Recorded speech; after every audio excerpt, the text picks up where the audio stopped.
Dean. Thank you, Mr. Speaker.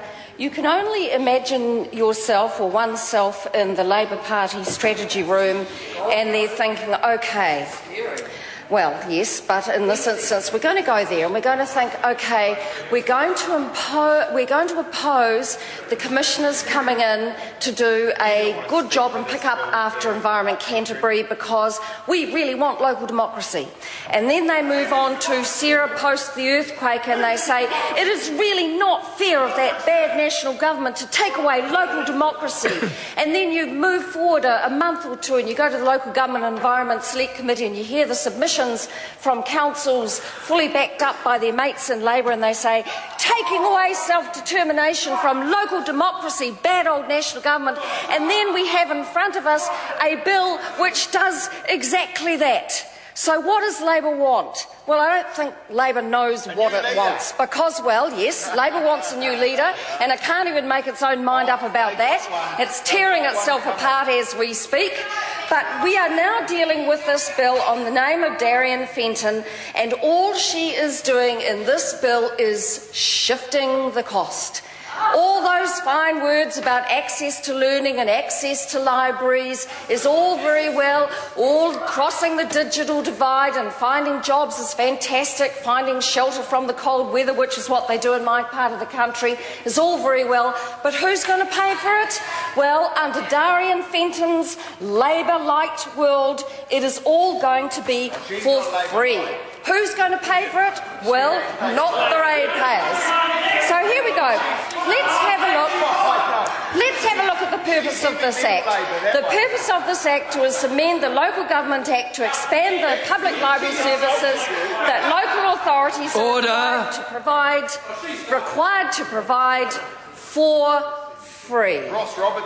So if it's going to be for free, who is going to pay for it? Let's just hold that thought for a minute, because we'll move on to Section 142, replaced obligation. Oh, taxpayers. Oh, it's the taxpayers. The member from the other side of the House has now decided that the taxpayer is going to pay for local library services. Well, let's ring up Local Government New Zealand and tell them that their Labor mates are now in favour of a complete takeover of local government by local government, and that the taxpayer is now going to pick up the tab for library services. Let's just remember that thought. So let's go into Section 142. The residents in the district or region of the local authority are entitled to join the library for free of charge. Well, hello, here's the news, Darian Fenton. They can do that already. It's already in existing legislation. So let's go to B and have another crack. The library shall not charge any resident of the authority's district or region for the use of library material, including books, non-print resources or digital information. Well, who is going to pay?